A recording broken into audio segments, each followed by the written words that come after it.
Last week, we started talking about how to follow Jesus. It's an easy thing to say, I want to follow Jesus, but really, what does it take? And we talked about it is a lot more involved. It requires a lot of you. You don't have to do anything for salvation. Jesus takes care of that. But to follow him, do what he's called you to do, it's a big ask. And we are in Matthew chapter 16, verse 24. It's one verse we were in last week, and we will be there again this week. And it basically breaks down to, hey, if you want to follow Jesus, there are two things that you need to do. Two things. Simple, but difficult. And so last week we talked about step one, to deny yourself. To basically tell yourself to look at everything in your life and to say, I am utterly, completely separating from all of my wants, hopes, dreams, and desires for the sake of following Christ. That I am going to put aside what I want in my life. I'm going to put aside everything that I hope and dream for my life so that I can follow him. And basically it's painting this picture of you can't do both. You can't have what you want out of life and follow Christ. You can't do both of those. You have to choose. And he says choose right away. So Matthew 16:24 is where we're at with that. It says, then Jesus told the disciples, if anyone would come after me, let him deny himself. So that's step one. And then what we're going to talk about this week, step two, is and take up his cross and follow me. And it sounds kind of like an odd phrasing, but we have to start with step one, right? That in order to do step two, step one must be done. So before you can take up your cross and follow him, you have to deny yourself. So that's what we talked about last week. And then we have this, take up your cross and follow me. So we talked about get rid of everything that conflicts with Christ in your life is basically like what we summed up last week. If there's anything in your life that conflicts with what God wants for your life, to follow him, you have to completely separate from it. Like it's gone. Like just a very sharp, ugly breakup. There's no getting back together sort of thing there. And you have to do that. That's what is the starting point for that. But so you do that, and then you move to this second part, take up your cross, right? Kind of a odd thing. If you're not like familiar with church, or if you're just kind of not really thinking through what this means, right? But the cross, what Jesus paid for our sins on, it's a basically, well, we don't have one in here, but it's a giant piece of wood, right? Kind of think of like a railroad tie, 8 foot tall or so, with a crossbeam on it, like heavy, bulky. Like we talked about last week, okay, you get rid of everything so that you can run the race. Like you throw off everything that entangles you so you can run the race and then pick up a railroad tie to run the race. It doesn't really sound like it fits there. But we have this, like, deny yourself, then you move to taking up your cross. Get rid of everything that gets in the way. Now take up this seemingly pointless burden. But we're going to dig into what this means this evening and find out how, hey, this makes all the sense in the world if I really look at it.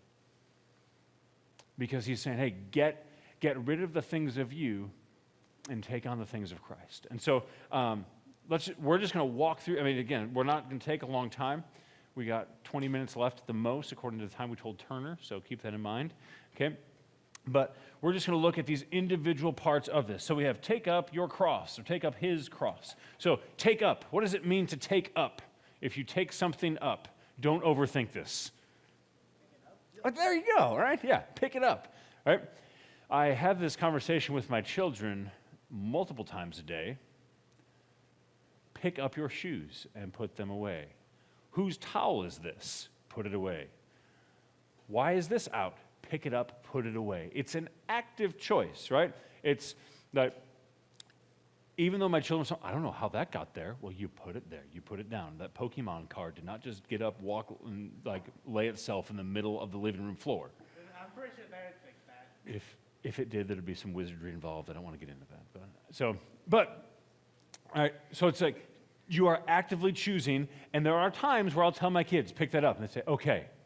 And then 2 minutes later, pick it up. What? That's my 5-year-old. If it's like you got a piece of paper on the floor, it's the only thing in the entire room, him and that piece of paper. You say, can you pick that up? What? That right there. Right? And there's a moment where, oh, right? And then a choice of, I will pick this up, right? But when he says take up, it is not an accident that happens. It's a conscious choice, right? It's just a willing embrace of something. It's I am choosing this. I am doing this. There are things that happen to you accidentally in life. You're driving, maybe almost hit a pedestrian or something like that, right? Accidentally, those things happen, right?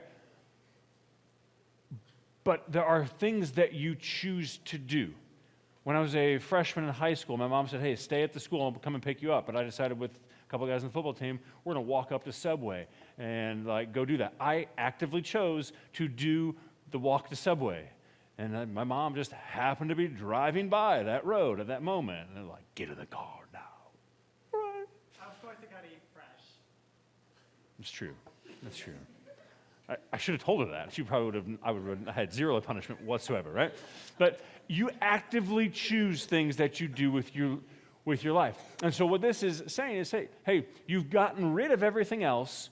Now choose what you're going to pick up next. Choose what you are going to embrace. Choose the path or direction that you are about to have next. Because you've gotten rid of everything else, right? That was step one. You have no direction, you have no goal, you have no aim, no dream. And now he's saying, because you've emptied this, now pick up this.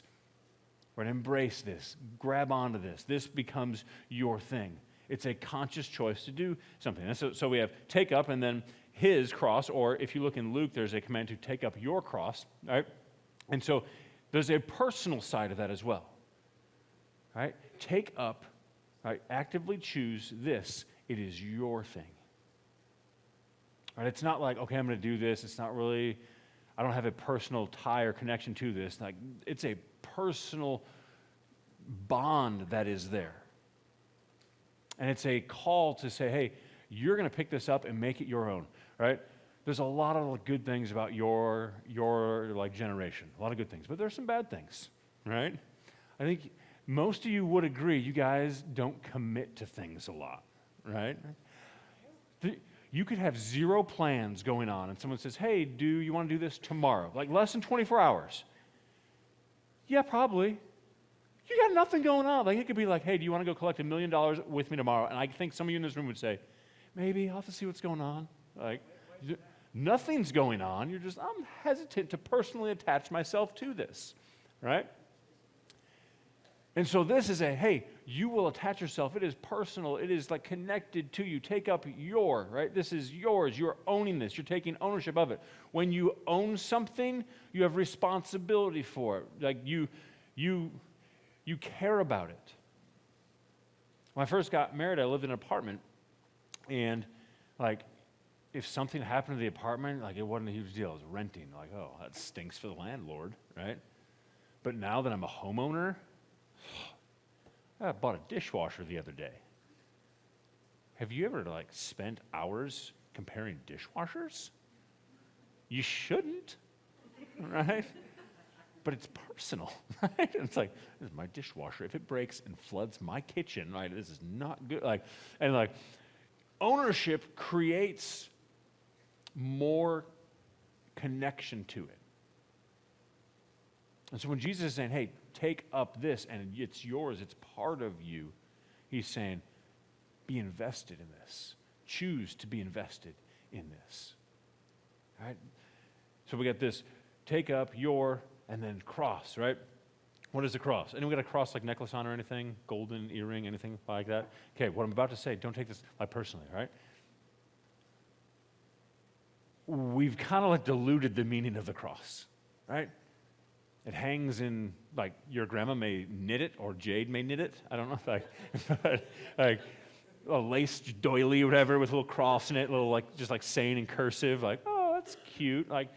The cross was never meant to be cute, right? The cross, in and of itself, what it is a instrument of torture and execution, right? My wife and I, we're very different on gifts, okay? And so I always have a hard time, what do I get her for a gift? And for a long time, funny story here, this makes Tom look like an idiot, so here goes. When we were dating, I was what do I need to get her for Christmas or for a birthday or something? So I asked Eric Cole, her brother, who was in high school at this point. And if you know Eric now, it's still probably not a great thing to ask him. But I asked high school Eric Cole, hey, what did your sister want? And him answering, thinking I'm understanding he's joking, says, I don't know, teddy bears? All right? So, oh, she likes teddy bears. Okay. So I would get her a teddy bear, and then it got to the point she's like, why are you doing this? Your brother said you liked these. Like, she's like, oh, no. So now I get it as a joke. Like, hey, remember that? Like, but she still doesn't think it's funny. But you give it time. It'll catch on, okay? But so, like, but I go back and forth, and there's times where it's like, okay, I think our first, Christmas, I bought her, a necklace from a jewelry store. But she's not really, big on the jewelry or something. So it's always hard to find out what to give her. But I can confidently say to you right now, if I showed up Christmas morning, he went to Jared, and I show up, and I open a box, and it's a gold necklace, maybe diamonds, a diamond-encrusted guillotine to hang from her neck, right? And be like, thanks. I'd prefer a teddy bear, right? It is not the type of thing oh, I want to have this instrument of execution on my desk. Or, look, I got you the syringe they use for lethal injections. No one's doing that, right? But we kind of have created that, and we're not taking questions on this right now, Lucas. But no, we're good. So we're not we have this thing with the cross where we kind of have lost sight of it. Again, not bad if you have a necklace of it. It's a great reminder. We'll get to that in a second. But a cross is an instrument of torture and death. So if you look at what he's saying, he's saying, hey, pick up, make it personal, choose to embrace picking up your own guillotine. Carry around the source of your lethal injection that will happen. He's saying, you need to embrace, right? If we put it all together, in order to follow him, you need to willfully choose to embrace your own death. It's wow, that got kind of heavy real quick. I was following you and tracking with you when you said, all right, I need to deny myself, right? I know myself. I don't make the best choices. I know that my desires may not always be the best. I may be selfish in that, but and I was tracking with you until then, but now you're saying, embrace my own death. We are not encouraging suicide. We'll clarify that real quick, right? But again, that is what it sounds like. It sounds wow, that just took a really dark turn. But he is not saying, hey, suicide's good. He's not even in that direction, not at all. What he's saying is, be okay with your life being done. Be okay with your life being over, right? So it's really, really hard, right? So before you follow, you need to embrace that you will die. You need to be okay with that. That this may cost you your life. Right? So to bear the cross means to accept the rejection of the world for being obedient to God, even to the point to where this will cost you your life. He's saying right up front, right? You need to deny yourself and be okay with the world hating you so much that you're okay with saying, I will give up my life rather than deny him. Not the best sales pitch, right? When you go to college and you're going to the organizational fairs, do I join Glee Club or this? No one's who wants to embrace their own death? Don't join that club, okay? That's a cult, okay? But he is very clearly setting the tone for what it means to follow him. You choose it, it's personal, and it will cost you everything. And he says that right up front. He says that to 12 guys who have left everything to follow him. He's saying, you must deny yourself. And they're yeah, check, we've done that. And he says, take up your cross and follow me. To them, that's a massively huge ask. That's the worst way that you could possibly die, is to be crucified. And he's saying, hey, embrace that. Be okay with that. Be ready for that. That you could die the most horrible, awful death for following me. Are you in? It's kind of refreshing in one sense, because I think a lot of times, people always paint this picture of okay, this is the only thing you need to do to follow Jesus is this. You don't have to do we try to least common denominator, hey, it's so easy, these 3 simple steps you could but Jesus is very clear, like, no, it's going to cost you everything. It's going to cost you your hopes, dreams, and goals, and it may cost you your life. Are you in? He doesn't want to mess around with it. Or he doesn't want to just, hey, I want you to be kind of, just be somewhat invested. And he says, no, I need to know right now, is it worth your life? And that's why, right, step one must happen first. Or if I still have all of my hopes, dreams, I'm holding on to my desires, my plans for life, and like that I would not be willing to give up my life if it was asked of me, if I had not already denied myself. Even as a follower of Christ now, like you think about it, it's like, I prefer not to die, right? Like for me, it's like, man, if I died now, if God asked me for my life right now, I would hopefully be, I'm okay with that. But it's also like, I'm thinking about, well, I love my wife. I love my kids. I don't want my kids to grow up without a dad. Like, there's a lot of stuff that comes in, and you're saying, well, this is what I have for my life. This is what I would prefer. And if I'm not willing to completely let go of those dreams that I have for my life first, there's no way that I'm going to say, hey, God, I am okay. My life is done. I've already given it over to you. Whenever you ask me for my life, it's done. It's yours. You have to deny yourself before you're ever able to do step two. Before you're ever willing to say, Jesus, if this costs me my life, I'm still following you. All right? But if I've already let go of my life, I can willingly take up my own death. 2 Corinthians chapter 5 says this, once I get there. Chapter 5, verse 17 says this. It says, therefore, if anyone is in Christ, he is a new creation. The old has passed away. Behold, the new has come. Like, we love the sentiment of a verse like that. Yes, God, I'm not the same person I used to be. You've made me new. But this is how it happens. To deny yourself and take up your cross. And allow the old you to be gone. So he can make you new. All right? We have, like Galatians chapter 2, verse 20. Says this. It says, I have been crucified with Christ. All right, this idea of take up your cross. I have been crucified with Christ. It is no longer I who live, but Christ who lives in me. And the life I now live in the flesh, I live by faith in the Son of God who loved me and gave himself for me. That in order for you to live the life Christ has for you, you have to have crucified your old self. Again, not suicide, not harm yourself, not anything like that. But you have to have died and allowed the old self, the old you that lived for your dreams, your hopes, and your wants and desires, you allow that person to die and allow that life to be gone because it was flawed, it was small, and it wasn't what God created you for. So that you can live the life he has for you.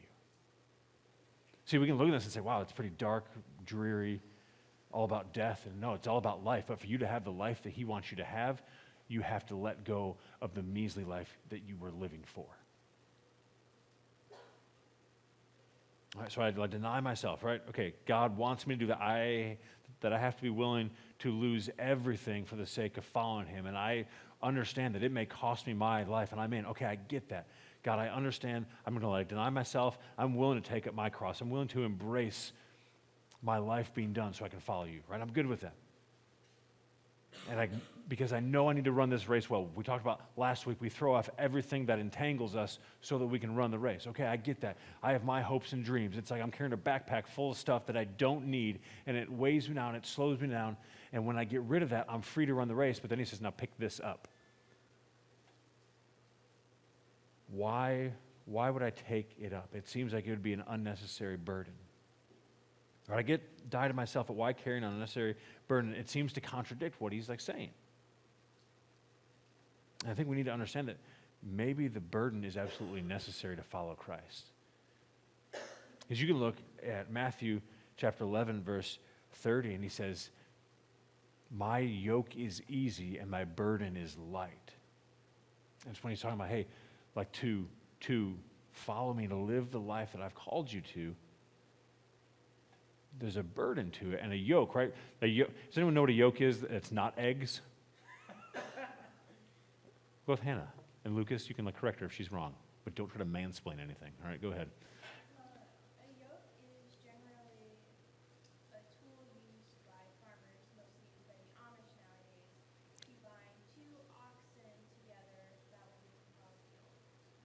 It's like straight from Wikipedia. It's awesome. All right, yeah. It basically keeps two oxen. It's a big hunk of wood with two basically neck holes for the oxen to keep them like in line and in a team. Now, if I gave you a giant chunk of wood to wear on your neck, you wouldn't say, oh, this is great, I love it, right?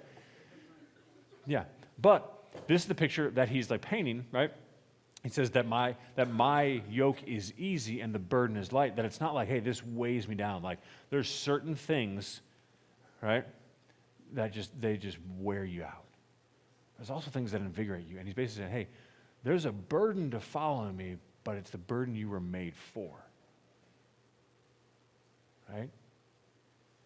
Using the right tool on something is work, but it's easy because the tool is designed for that.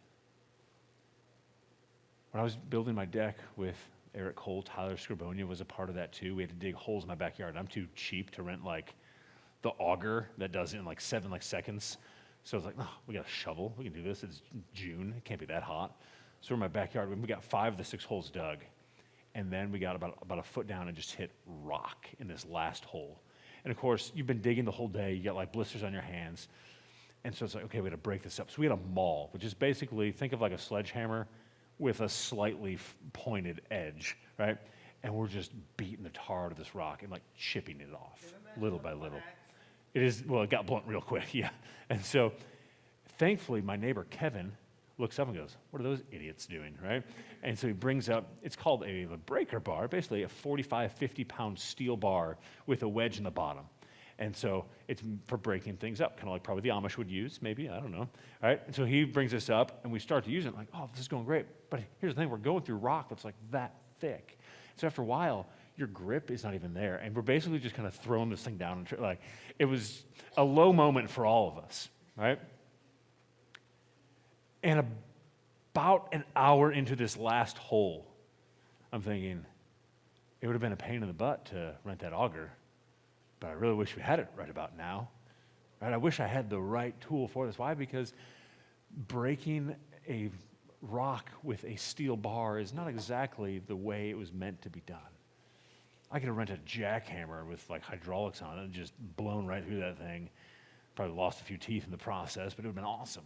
Right? But you use the right tool for something, and it makes it easier. And so this idea of, hey, there's a burden that you're going to carry following me, but it's the burden you were created for. Right? We take this burden up. Why? There's a point to me taking and carrying this thing. Right? We have to look at the picture of Jesus, right? That Jesus is crucified on this cross. But before that, when he's sentenced to death, they make him carry his own cross to the hill where he's going to be crucified. He has taken up and he has embraced his own death for the cause of Christ. And it is a reminder for you and I. It helps us to identify when he says, hey, take up your cross and embrace this. We can identify with Christ and what he did. Jesus carried his cross to do the Father's work. You and I can pick up the burden that is to follow Christ because we're doing what he's called us to do. It's a picture of like submission that Jesus like denied himself. Think about this, like the God of the universe being paraded through a street, people spitting on him, slapping him, saying the most awful, horrible things. And while he knows he is going to pay for their sins on a cross, dying a horrible, horrible death for those same people, and he could have very easily, instantaneously wiped out the entire earth with one thought. But he said, no, God has called me to this. I will submit to the Father's will. He has like denied himself for the will of the Father. And you and I, when we take up our cross, it is saying, Jesus, I am going to do what you did. I'm going to follow in your footsteps. It's a picture of the submission to deny ourselves. It's also, right, a reminder to ourselves that I've died to the flesh and its passions and its like desires, right? That I can like deny myself, but hey, I am going to embrace the death of my old self. I'm going to say, I am done. I am gone. I no longer exist, right? It says that I know that it is no longer me who lives, but Christ in me.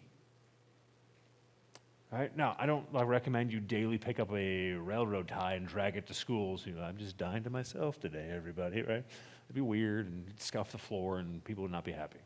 Okay? But a mental reminder to yourself, right? Maybe you wear a cross, like necklace, earring, whatever. That can be a reminder to you, hey, I am picking up and carrying my cross as a reminder that I am dead to my old self. Continually carrying it, right, means this means of my execution is a reminder that I've given up that life.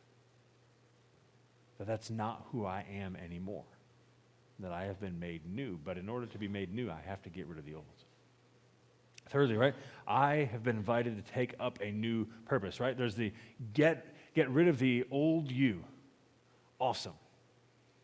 I know that was not like the best of me.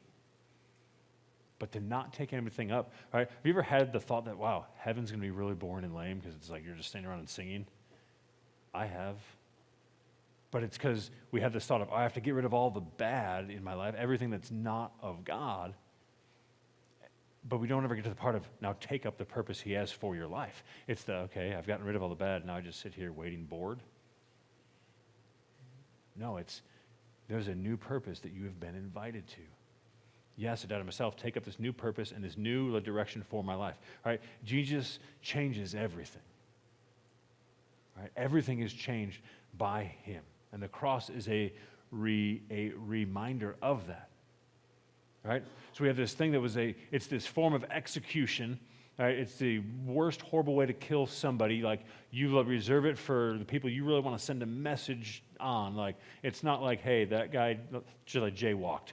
Put him on a cross and crucify him. He's dying a horrible death. It was like your worst enemies you reserve this for. It was meant to strike fear into people's eyes, their hearts, right? But Jesus has changed that. It was this picture of cruelty, evil, and sinfulness of like humanity, and he's redeemed it, and it's a symbol of hope now, right? That's why when you get a cross like necklace, or like they're everywhere, and it's not seen as like, oh, a murder thing, right? It's a symbol of hope. It's a symbol of like redemption. Because Jesus has invited us to a new purpose. He has taken what man has meant for evil, and he's saying, hey, this will be used for my glory. Like it's a massive change of everything. And so the invitation that we're invited to is to take up our cross, is an invitation to join Jesus in his redemptive work of calling the world to himself. So I have to get rid of my old self, yes, and I've died to that old self. Why? So I can embrace the purpose that God has for the rest of my life. Not just, okay, don't sin, don't do bad things, and just be a good boy or girl and sit and wait for Jesus to come and take you home. That would be lame and boring. It would suck, okay? He's saying, get rid of the old stuff that is a small, petty life that you've made for yourself. And you may not want to admit that to everybody else, but you know, hey, even this, it's like, I'm just trying to fake it through. I'm trying to just have an appearance of something. Like, just die to that self. Let that self go, because he has something so much better for you. He is saying, take up this thing that you were created to carry. You were made to do this. You were made to advance the kingdom of God. You were made to carry the glory of God to the nations, to the world, to those at your school. You were made to bear that burden and to glorify God in every part of your life. And so you were made for this, right? And he's inviting you to join him in that. But he knows that in order to join him in that, you can't have this other stuff in your life. Because the mission that he's called you to, this purpose that he's called you to, is way too big to mix and to coexist with what you want for your life. And so the choice is put up front. Choose. Will you deny yourself and embrace the death of your old self so that you can live the life you were meant to and created for? What does it look like to take up my cross? As we wrap up, right? Okay, we get this idea, but what does it really look like? All right, again, don't drag a couple like railroad ties through your school. Don't go to work. You're working at like Deerberg's and just a railroad tie, or stocking some produce or something, right? Again, it's not a literal thing. What does it look like? Number one, walk in obedience. Right? Walk in obedience in your life to him. If I've denied myself, when I come across something that his word says that I don't really like, I wish it didn't say that. It steps on my toes. It makes me, I don't know, that's kind of hard. I've already died to myself, and my wants and my desires, those are gone. So I'm going to be obedient to what he says. Jesus surrendered himself to the Father's will. The question is, have I? Right? If I take up my cross, it starts with walking in obedience to what he calls me to do. Number two, accept your circumstances. You're exactly where Jesus has placed you and wants you. we can look at our life and say, well, I'm going to start to do this once I get to this point, once I have this, right? Once things turn around for me a little bit and things are heading the direction that I want them to for my life. But you're never going to get there. Why? Because the hopes and dreams that you have for your life will never be realized. Even if you have like success after like success after like success, there's something that's going to be missing. And once you get there, you're like, wow, that's good, but I need something else, right? But he knows right where you're at, has put you there for the specific purposes and calling of you bearing the cross, of you carrying the name and glory of Jesus in the situations that you're in life. To embrace and accept the circumstances that you're in. Will you embrace the moment and purpose that he has for you? All right, so God, I am going to be like obedient. I'm going to embrace the moment you've placed me in and be obedient to you in this moment, in this place, in this like situation, in this class, in this job, in my family, in this relation, whatever that is. The circumstances that he's placed me in, I'm going to accept that and be obedient to him in that. Number 3, pray for conviction. Right? I don't think we need to be under any sort of illusion that, hey, following Jesus, once you make this choice, it's easy from now on. No. It's a daily struggle. Because every morning that you wake up, you will have this desire to live for yourself, to follow your dreams, your goals, and your hopes and desires for your life. And the moment that something doesn't go the way that you want, you're going to want to pull it back and take it back. And so we need to daily be in a state of prayer of just, God, convict me, shape me. You are making me new, and I'm not a finished product yet, and I won't be until I'm with you in eternity, but make me more like you like today. Or are you asking God to make you more like him, or are you still trying to be the old you? Right? Let's not act like that doesn't happen, right? You may be here because, hey, man, a friend invited you, and you're like, what the heck is this guy talking about? He drives a sweet minivan, but I don't know why he's talking to me, right? Or maybe you're here, and you've been following him for 10 years. You can still have that pull of everything that was the old you. You can still have that is saying, hey, I really want to live for myself, maybe just for this weekend. Maybe just for a day. I want what I want. And we pray for the conviction to stay strong and to follow him and to not be pulled back by all the other wants and desires of our life, to allow our old self to stay dead. And the 4th, right? Die to yourself. Will I live in a way that says that my life revolves around me? Or will I place Jesus at the center of everything? And my life exists to glorify him. We have to daily die to ourselves. Following Jesus is the hardest thing you will ever do in your entire life. And that includes biology and trigonometry, right? It is the hardest thing you will ever do. But the reward is you're doing what you're created for. You're fulfilled in the struggle of life. Life is a struggle. There's pain, there's hurt, there's difficult things. Whether you follow Jesus or not. What Jesus promises, though, is that you'll have life fulfillment even through the hard times because you're doing what you were created to do. Your life is bringing glory to God. It is pointing to him, the one who made you, not to yourself. And you get to know and have a relationship with the God who created you to know him. That thing that you think is missing in your life, the thing that you're longing for, the thing you're saying, maybe being a part of this team, maybe getting this sort of just status, maybe going to this school, maybe having a family, maybe driving this car, maybe doing this with my life, maybe if I'm a successful athlete or businessman or whatever it is that I want to do with my life, maybe that will make me feel fulfilled, maybe that will help me not feel empty, maybe that will help me not feel like I'm a fraud that everyone sees through me, maybe that will fix it. None of it will. Because that emptiness that you're feeling is the relationship with God that you were created to have, but your sin separates you from. And he's saying, I've paid the price. I've died on the cross to pay that debt for you. I've risen from the dead, proving that I'm God. Now, the question comes to you, will you follow me and live the life I created you for and have so much more, or will you continue to struggle on your own and never be left fulfilled and have temporary things that you think, man, this will do it. This will make me feel this, but they always fail you. Here's some things to think about. How will I join in his purpose and mission for the world? All right, we have talked a lot about what you can do with your life. We've talked a lot about maybe like, okay, that my life needs to glorify God. Okay, well, what does that look like? What does that mean? And one of those things that we really need to seriously think about, everyone in this room who seriously says, I want to follow Christ with my life. What is your role in taking the gospel to the nations? What is your role in doing that? Now, some of you, that's, hey, you need to say, man, I don't know what I want to do with my life. Maybe I do know what I want to do with my life, but I want to make sure that it's God first. So what I'm going to do, hey, again, this is not a decision that like, okay, I don't know what to major in, so I'm going to do this. But maybe you need to take a year and go spend some time, live for a year with a missionary.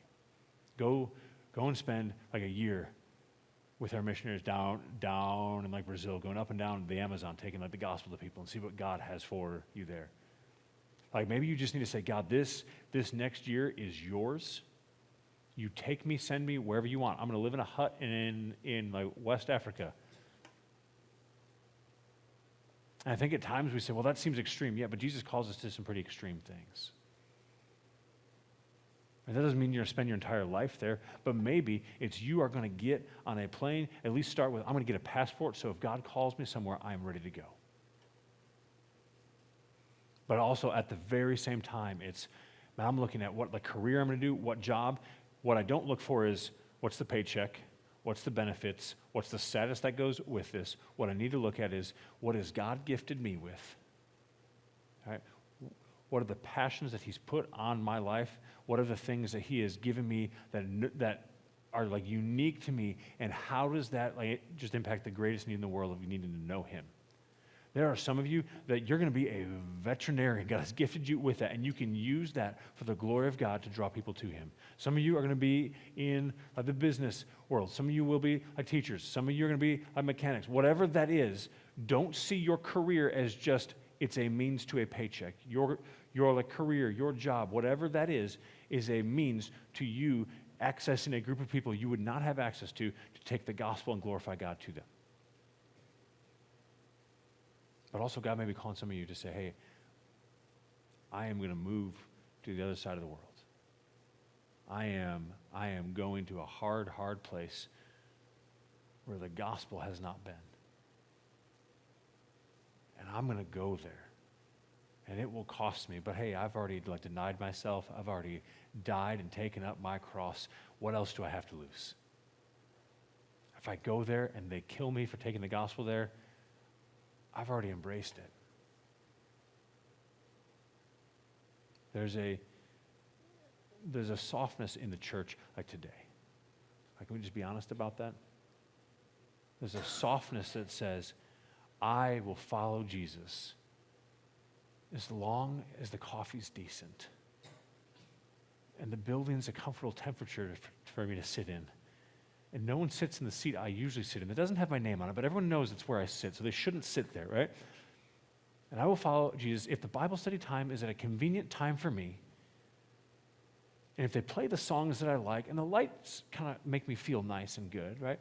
I will follow Jesus, and I will do that, and I will go on that mission trip. If it's to a place that I feel comfortable with, that it seems to have good tourist options for our fun day, like I'm going to go and do that if all of my conditions are met. And I just wonder, what would it look like if we actually did what Jesus said? It says, if you want to follow me, deny yourself and embrace your own death.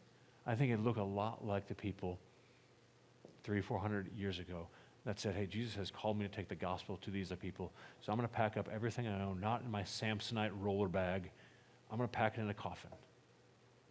I'm going to ship everything I own in a coffin and this is the last time that I'm going to see my family. Right? They understood what it meant to embrace their own death. They packed up everything they owned in a coffin and said, hey, the next time that I come home, it'll be my body in this because my life is done. I have used it all up for the sake of God and his kingdom. Do you have that view of your life? That my life will be used up, every last breath that I have is used up for the sake of God and his kingdom? Or are you going to live your own life and sprinkle some Jesus in here and there to make you feel good? I know it's tempting. I know it's tempting for me. Like, there's hopes, there's dreams that I want for my life, but I will daily die to them. Embrace my cross and say, Jesus, whatever you require of me, my life is yours. Send me where you want. Send me to do what you want. Make as little, like just the money as you want me to. Like to have as much like success as you want. Like whatever that is, I don't do what I do in my life for myself, for anything else, but for your glory. I've died to myself. You live in me. And I'm going where you want to go.